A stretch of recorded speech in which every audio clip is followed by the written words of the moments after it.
Some Sixers fans are in mourning today. I never realized the guy that couldn't defend the pick and roll was such a hot commodity. Richaun Holmes traded to the Suns for cash today. So the Sixers could go and sign Jonah Bolden, 4 years, $7 million. This move comes on the heels after Mike Muscala was acquired in a 3-team trade yesterday. Now, this trade has not been made official yet. It won't be made official, well, maybe for a little while, because apparently the Sixers are also looking to move Jared Bayless to the Cavs for Kyle Korver. So you get some more shooting if you could acquire KK, but we'll get to that in a little bit later in the video. So you acquire Mike Muscala yesterday, pretty much a stretch 5, a backup center to Joel Embiid, and you get rid of TLC, Timothy Luwawu-Cabarrot, and Justin Anderson. These guys are bums. They stink. So basically, I didn't give up anything for them, for Muscala. So I like that move. And then the move today, well, when you have Muscala and Embiid and Amir Johnson, all of a sudden, well, where are you going to play Richaun Holmes? He's not playing, so you're going to move him. So he's now in Phoenix. And Jonah Bolden, a guy who can defend 1 through 5, basically. So, you know, obviously the Sixers, they like to play that switching defense. And Jonah Bolden, he can guard somebody along the perimeter if you want him to. He can guard in the paint as a rim protector. He can be in the block banging with somebody. So he can do a lot of different things defensively. Now, people have soured on Jonah Bolden because of his recent summer league where, well, let's just say that he was very, very lackluster offensively. Not so much defensively, but, you know, people don't really watch the defensive end. They only watch offense. So you would think that his summer league was a disaster if you actually just strictly watch the offensive end, where he only shot 4 of 17 from 3 and 13 of 37 overall from the field. And a lot of those three-pointers were air balls. He started 1 of 10 from beyond the arc. But he actually got better as the games went on. So 4 of 17, that would have meant that he was 3 of his last 7 from beyond the arc. So why was he so bad in the summer league, you might ask? Well, some further digging has told me that Jonah Bolden came into this summer league a little rusty because he hasn't played. Last year, he played a lot in Serbia, playing for FMP Beograd. Played a lot for them. And after that season, he flew to the United States. He worked out for the NBA teams in the pre-draft process, drafted by the Sixers. Shortly thereafter, he's in the summer league.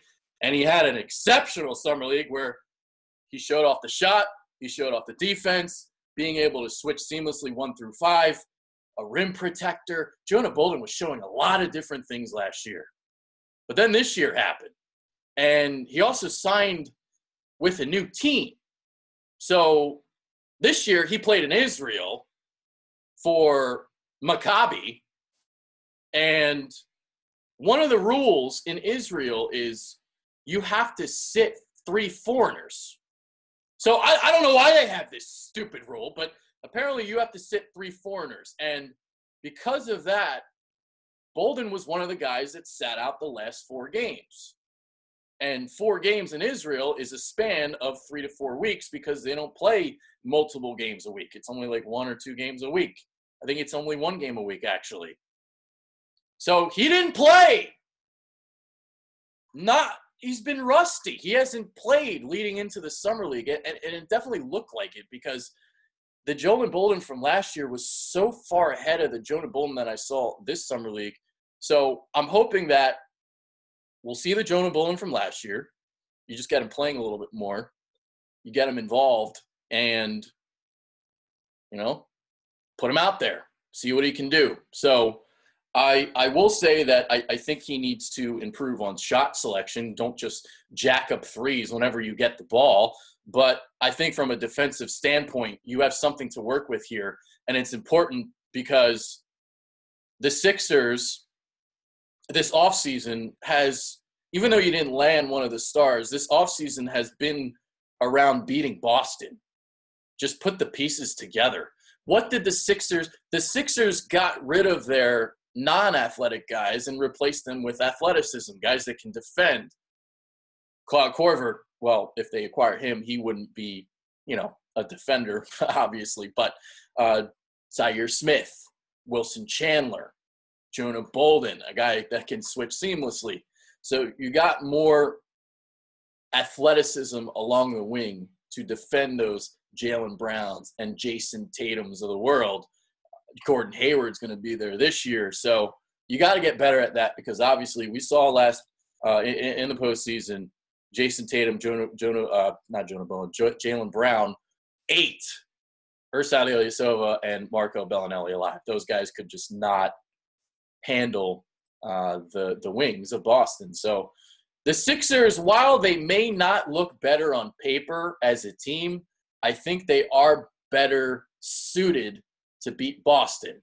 I don't think they're as good as Boston, but I think they have moved the meter slightly, maybe more than slightly. So I think they'll be better defensively, but obviously the Celtics, they're going to add Hayward and Irving to the fold. So it's going to be very, very difficult to beat Boston. And, you still got to make some moves next summer, but they are putting some pieces in place defensively to compete with Boston over the next, couple of years or so. So next offseason will be about, getting that star, but you are building a foundation defensively and a foundation of athleticism along the wing. So Jonah Bolden is in Philadelphia. He's going to be here for 4 years. Richaun Holmes is gone. He wasn't going to play a lot anyway, and he can't defend the pick and roll. So Jonah Bolden, to me, is greater than Richaun Holmes, even though not many Sixers fans may agree with that right now, but it is the truth, and you'll see it this season when Jonah Bolden suits up and takes the floor. So those are my thoughts on Jonah Bolden and some of the moves that the Sixers have made over the last 2 days. So with that being said, I'm Adrian Fedkiw. I'm out. Take care, everybody, and enjoy your weekend.